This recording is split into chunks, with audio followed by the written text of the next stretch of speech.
Hello friends, as we continue our journey through the course in organizational behavior, today we will discuss conflict at organizations and related topics. We will start with its definitions, discuss related concepts and see how conflict is linked with day-to-day life. Let us look at our learning objectives.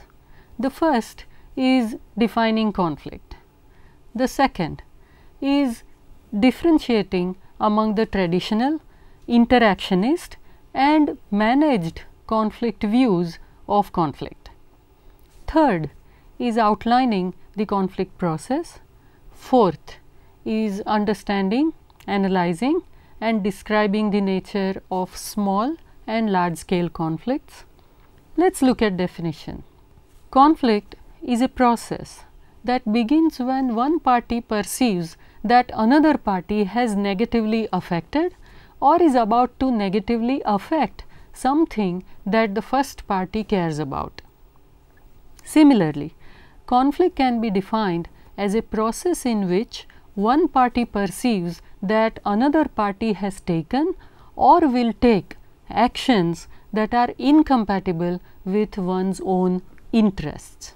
For the existence of conflict, there should be some form of interaction between the parties involved, which can result into incompatibility or opposition. It is based upon the perceptions. If one perceives no threat or is unable to identify the threat, then there won't be any conflict. The conflicts people experience in organizations can be incompatibility of goals, differences over interpretation of facts, disagreements based on behavioral expectations and so on. Conflict is in general perceived as something negative and detrimental to any organization. This is true to a large extent, but it is not the absolute truth. To understand conflict in organizational behavior, first of all, we need to understand various approaches or points of view towards conflict. Let us look at transitions in conflict related thought. There have been many different schools of thoughts to describe conflict. With passage of time, the importance given towards conflict and its management has been increased. They are as follows. The traditional view suggests that any type of conflict is bad and so it must be avoided. This term had a negative connotation in the traditional view. This view says that such conflicts should be avoided as it indicates malfunctioning. It was assumed that all conflicts are bad and must be avoided and discussed with terms such as violence, destruction and irrationality. This view was consistent with attitudes about group behavior that prevailed in the 1930s and 1940s. The human relations view is the second one. As per this approach, conflict is a natural, inevitable phenomenon and so it cannot be eliminated completely from any organization. Here, conflict was seen in a positive light as it was suggested that conflict may lead to an improvement in a group's performance. The interactionist view is the most recent approach. That is, the interactionist view says that some level of conflict is very much necessary for a group to perform effectively. This view encourages conflict on the grounds that a harmonious, peaceful, tranquil and cooperative group is prone to becoming static, apathetic and unresponsive to needs for change and innovation. The contribution of this view is recognizing that a minimal level of conflict can help keep a group viable, self-critical and creative. This view does not propose that all conflicts are good. As per this view, conflicts can be divided into two categories. First is functional form of conflict. This is also called constructive form of conflict as it supports the goals and objectives of the group and improves the performance. Second is dysfunctional form of conflict. It is also called destructive form of conflict, as this kind of conflict negatively affects a group's performance, which in turn impacts the organization in a direct or indirect way. Functional form of conflict can be differentiated from dysfunctional form of conflict on the basis of following three types. First is task conflict. It is related to the content and goals of the work. Second is relationship conflict. It focuses on interpersonal relations. And the third is process conflict. It is related to how the work gets done. Various studies have revealed that low to moderate levels of task conflict are healthy for the group and organization, as it stimulates discussion of ideas, which leads to better participation and outcome.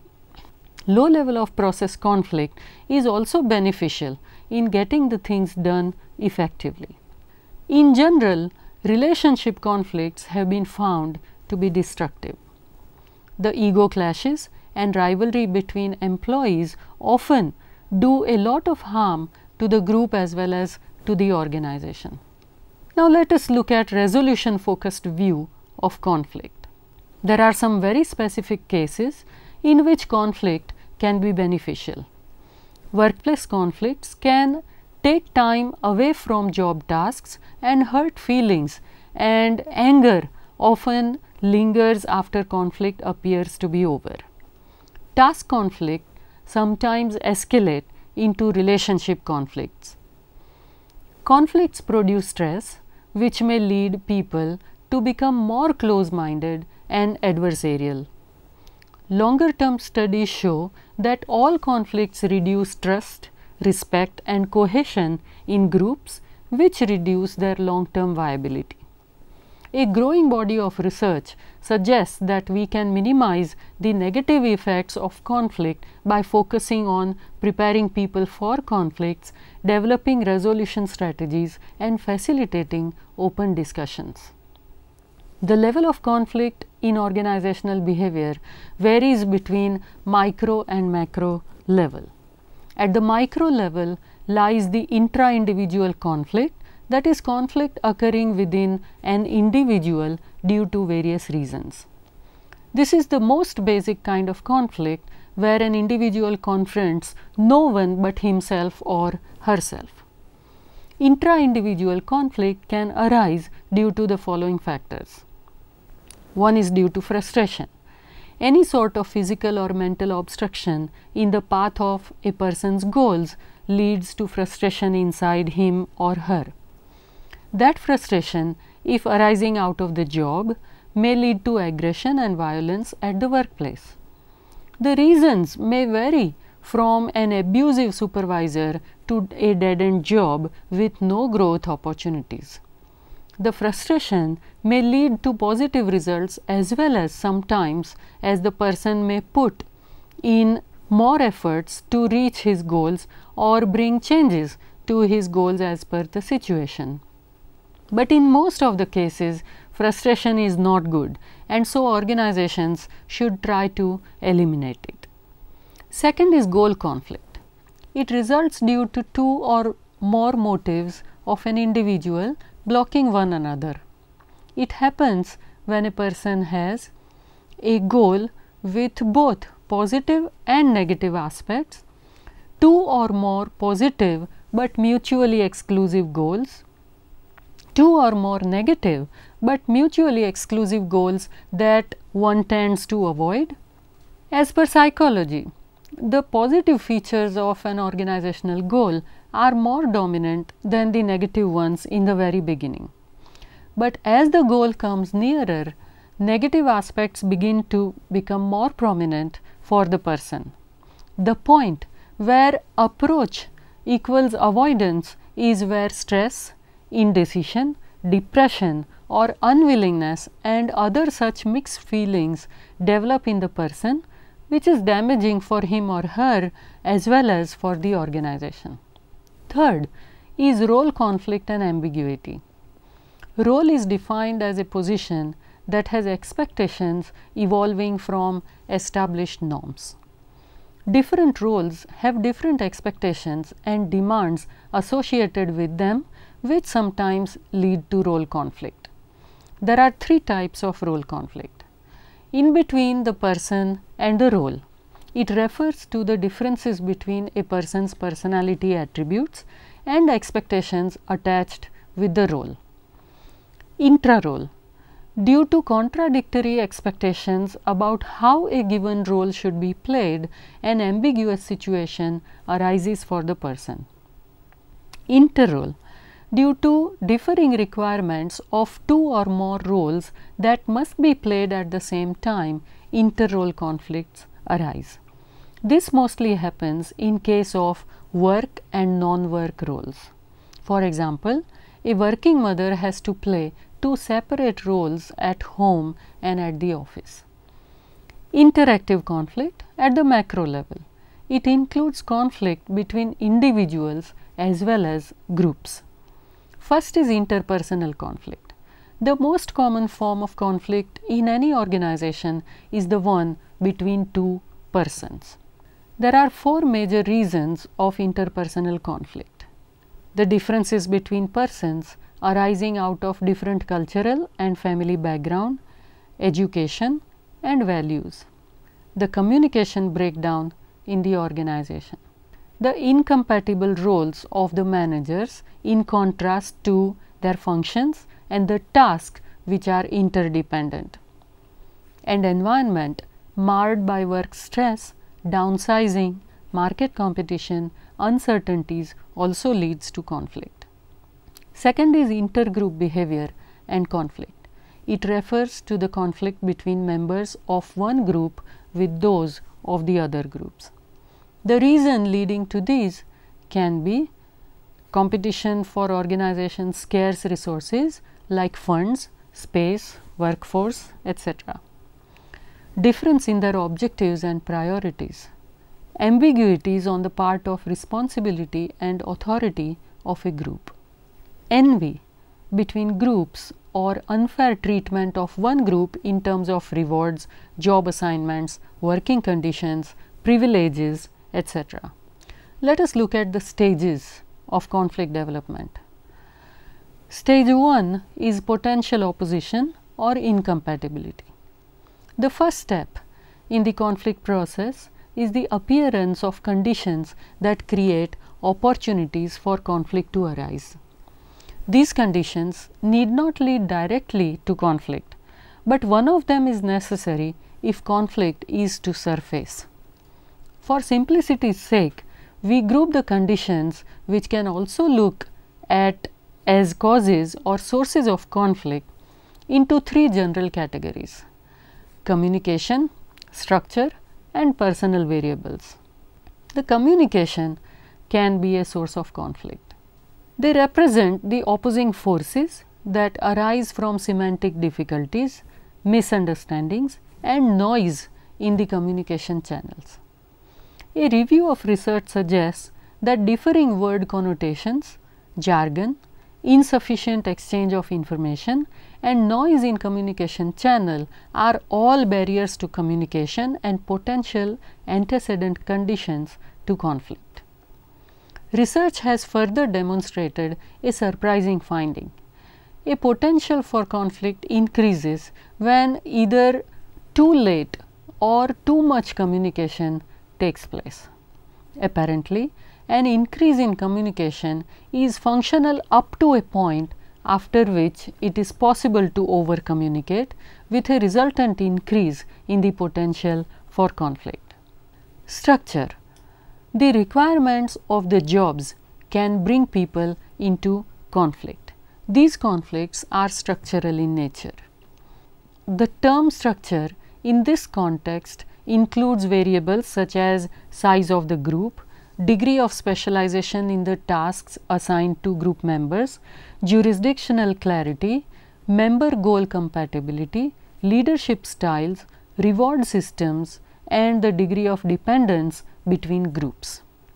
Size and specialization can also stimulate conflict.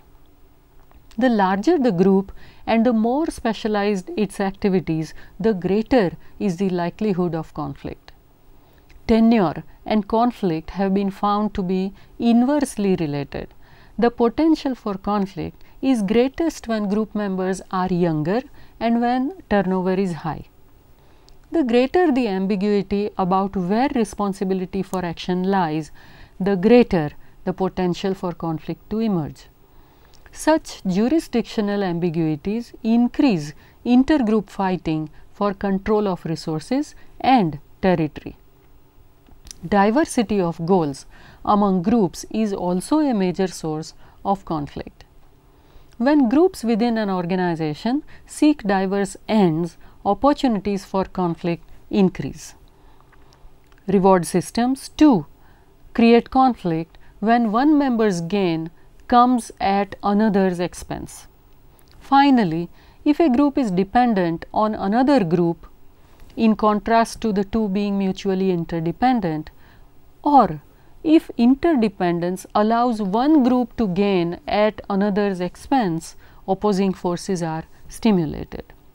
Then there are personal variables. Have you ever met someone for whom you felt an immediate dislike? You might have disagreed with most of the opinions that person expressed. Even insignificant characteristics, the sound of that person's voice, the smirk when he or she smiled, their personality annoyed you. We have all met people like that. When you have to work with such individuals, the potential for conflict arises. Our last category of potential sources of conflict is personal variables, which include personality, emotions, and values. Personality does appear to play a role in the conflict process. Some people just tend to get into conflicts a lot. In particular, people high in the personality traits of disagreeableness, neuroticism, or self-monitoring are prone to tangle with people more often and to react poorly when conflicts occur. An employee who shows up to work irate from his or her hectic morning commute may carry that anger with him or her at 9 a.m. meeting. His or her anger may annoy the colleagues, which can result into tension-filled meeting. Let us now discuss stage 2 of conflict, which is cognition and personalization. If the conditions cited in stage 1 negatively affect something one party cares about, then the potential for opposition or incompatibility becomes actualized in the second stage. As we noted in our definition of conflict, one or more of parties must be aware that antecedent conditions exist. However, because a conflict is perceived does not mean that it is always personalized. In other words, A may be aware that B and A are in serious disagreement, but it may not make A tense or anxious, and it may have no effect whatsoever on A's affection towards B. It is at the felt conflict level, when individuals become emotionally involved, that they experience anxiety, tension, frustration, or hostility. Keep in mind 2 points. First, stage 2 is important because it is where conflict issues tend to be defined, where the parties decide what the conflict is about. If I define our salary disagreement as a zero-sum situation, if you get the increase in pay you want, there will be just that amount less for me. Then I am going to be far less willing to compromise than if I frame the conflict as a potential win-win situation. The money in the salary pool might be increased for both of us to get the added pay that we want. Thus, the definition of conflict is important because it typically delineates the set of possible settlements. Our second point is that emotions play a major role in shaping perceptions. Negative emotions allow us to oversimplify issues, lose trust, and put negative interpretations on the other party's behavior. In contrast, positive feelings increase our tendency to see potential relationships among the elements of a problem, to take a broader view of the situation, and to develop more innovative solutions. Now we come to stage 3, namely intentions. Intentions intervene between people's perceptions and emotions and their overt behavior. They are decisions to act in a given way. We separate out intentions as a distinct stage because we have to infer the other party's intent to know how to respond to his or her behavior. Many conflicts escalate simply because one party attributes wrong intentions to the other. There is also typically a great deal of slippage between intentions and behavior, so behavior does not always accurately reflect a person's intentions. Exhibit 2 represents the primary conflict handling intentions. Using 2 dimensions, cooperativeness, the degree to which one party attempts to satisfy the other party's concerns, and assertiveness, which is defined as the degree to which one party attempts to satisfy his or her own concerns. We can identify 5 conflict handling intentions. Competing, which is defined as assertive and uncooperative.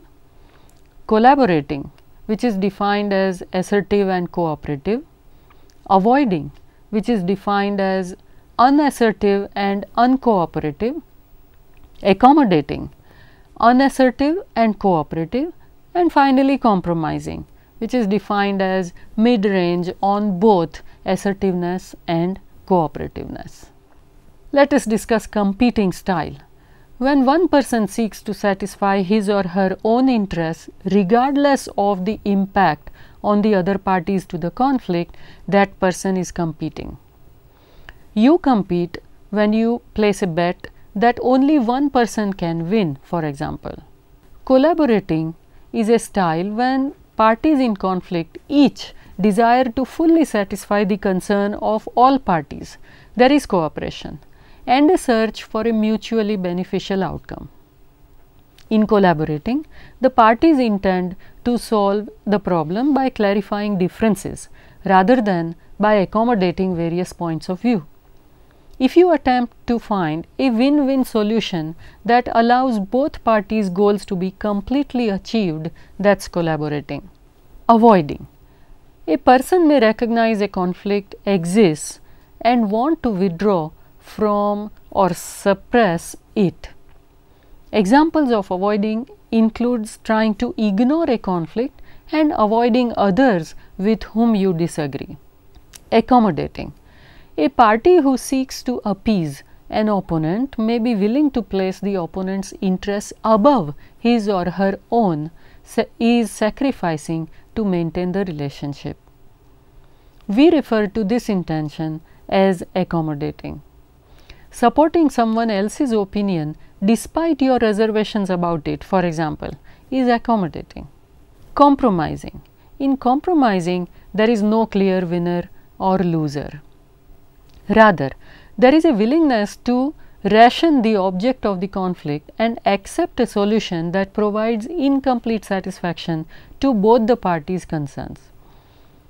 The distinguishing characteristic of compromising, therefore, is that each party intends to give up something. Stage 4 is behavior. When most people think of conflict situations, they tend to focus on behavior because this is where conflict becomes visible. The behavior stage includes the statements, actions and the reactions made by conflicting parties, usually as overt attempts to implement their own intentions. As a result of miscalculations or unskilled enactments, overt behaviors sometimes deviate from the original intentions. It helps to think of behavior as a dynamic process of interaction. For example, you make a demand on me, I respond by arguing, you threaten me, I threaten you back, and so on. Exhibit 3 provides a way of visualizing conflict behavior. All conflicts exist somewhere along this continuum. At the lower part are conflicts characterized by subtle, indirect, and highly controlled forms of tension, such as a student questioning in the class a point the instructor has just made. Conflict intensities escalate as they move upward along the continuum until they become highly destructive. Strikes, riots, and wars clearly fall in this upper range. Conflicts that reach the upper ranges of the continuum are almost always dysfunctional. Functional conflicts are typically confined to the lower range of the continuum. Now, let us look at conflict resolution techniques. First is problem solving. Face-to-face meeting of the conflicting parties for the purpose of identifying a problem and resolving it through open discussion. Second is a superordinate goals, creating a shared goal that cannot be attained without the cooperation of each of the conflicting parties. Third is expansion of resources. When a conflict is caused by the scarcity of resource, for example, money, promotion, opportunities, office space, expansion of resources can create a win-win solution. Fourth is avoidance, withdrawal from or suppression of the conflict. Fifth is smoothing, playing down the differences while emphasizing common interests between the conflicting parties. Sixth is compromise. Each party to the conflict gives up something of value. Seventh is authoritative command.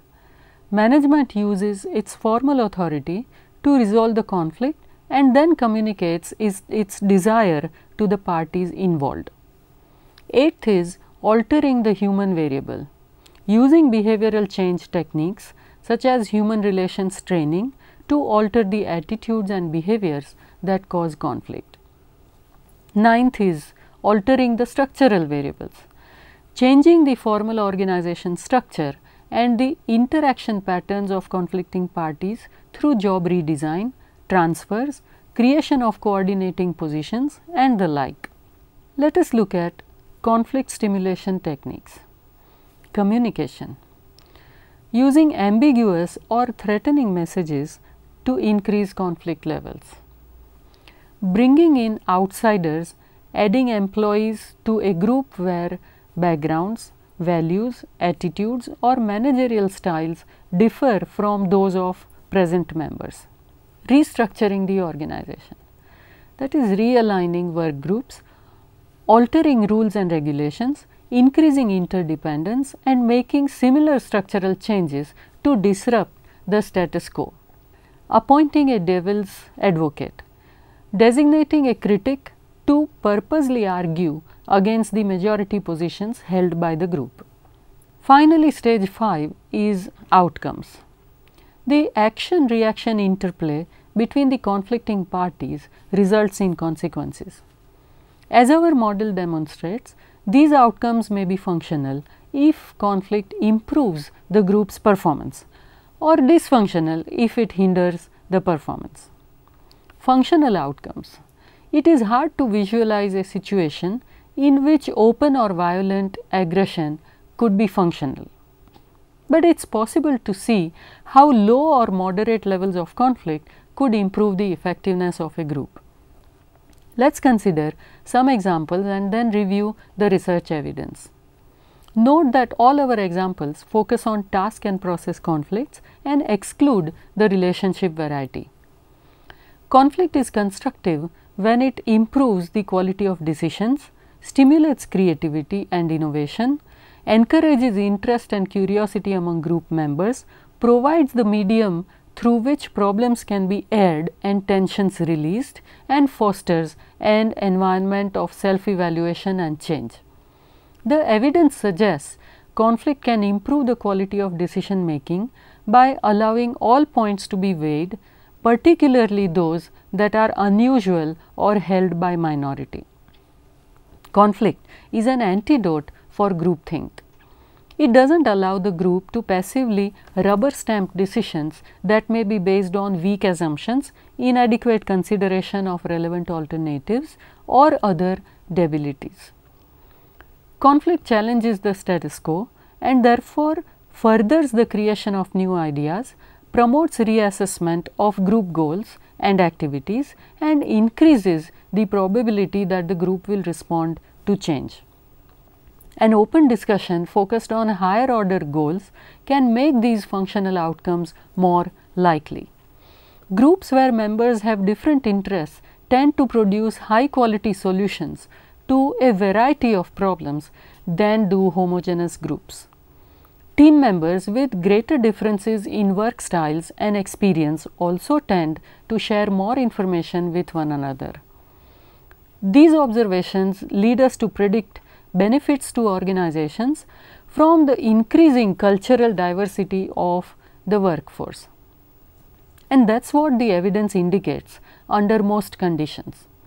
Heterogeneity among group and organization members can increase creativity, improve the quality of decisions, and facilitate change by enhancing member flexibility. Researchers compared decision-making groups composed of all Caucasian individuals with group that also contained members from Asian, Hispanic and Black ethnic groups. The ethnically diverse groups produced more effective and more feasible ideas, and the unique ideas they generated tended to be of higher quality than the unique ideas produced by all Caucasian group. Let us also give thought to dysfunctional outcomes. The destructive consequences of conflict on the performance of a group or an organization are generally well known. Uncontrolled opposition breeds discontent, which acts to dissolve common ties and eventually leads to destruction of the group. And of course, a substantial body of literature documents how dysfunctional conflicts can reduce group effectiveness. Among the undesirable consequences are poor communication, reductions in group cohesiveness, and subordination of group goals to the primacy of infighting among members. All forms of conflict, even the functional varieties, appear to reduce group member satisfaction and trust. When active discussions turn into open conflicts between members, information sharing between members decreases significantly. At the extreme, conflict can bring group functioning to a halt and threaten the group's survival. We noted that diversity can usually improve group performance and decision making. However, if differences of opinion open up along the demographic fault lines, harmful conflicts result and information sharing decreases. They fall into in-group favoritism and won't take the other side's point of view into consideration. Managers in this situation need to pay special attention to these fault lines and emphasize the shared goals of the team. That brings us to a question: how to manage functional conflict. One of the keys to minimizing counterproductive conflicts is recognizing when there really is a disagreement. Many apparent conflicts are due to people using different language to discuss the same general course of action. For example, someone in marketing might focus on distribution problems, while someone from operations will talk about supply chain management to describe essentially the same issue. Successful conflict management recognizes these different approaches and attempts to resolve them by encouraging open, frank discussion focused on interests rather than issues. We will have more to say about this when we contrast distributive and integrative bargaining styles. Another approach is to have opposing groups pick parts of the solution that are most important to them and then focus on how each side can get its top needs satisfied. Neither side may get exactly what it wants, but both sides will get the most important parts of its agenda. Groups that resolve conflict successfully discuss differences of opinion openly and are prepared to manage conflict when it arises. The most disruptive conflicts are those that are never addressed directly.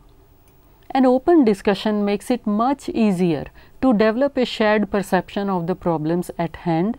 It also allows groups to work towards a mutually acceptable solution. Managers need to emphasize shared interest in resolving conflicts so that the groups that disagree with one another don't become too entrenched in their points of view and start to take the conflicts personally. Groups with cooperative conflict styles and a strong underlying identification to the overall group goals are more effective than groups with a competitive style. Differences across countries in conflict resolution strategies may be based on collectivistic tendencies and motives. Collectivist cultures see people as deeply embedded in social situations, whereas individualist cultures see them as autonomous. As a result, collectivists are more likely to seek to preserve relationships and promote the good of the group as a whole. They will avoid direct expression of conflicts, preferring indirect methods for resolving differences of opinion.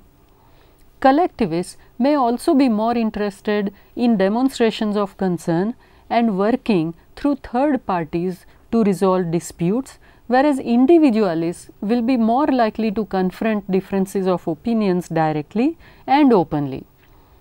In summary, many people assume conflict lowers group and organizational performance. This assumption is frequently incorrect. Conflict can be either constructive or destructive to the functioning of a group or unit. Levels of conflict can be either too high or too low to be constructive. Either extreme hinders performance. An optimal level is one that prevents stagnation, stimulates creativity, allows tensions to be released, and initiates the seeds of change without being disruptive or preventing coordination of activities. One conflict handling strategy will not always be the best. One should select a strategy appropriate for the situation. Using collaboration, accommodation, competition, and avoidance, the conflict can be handled well. Thank you.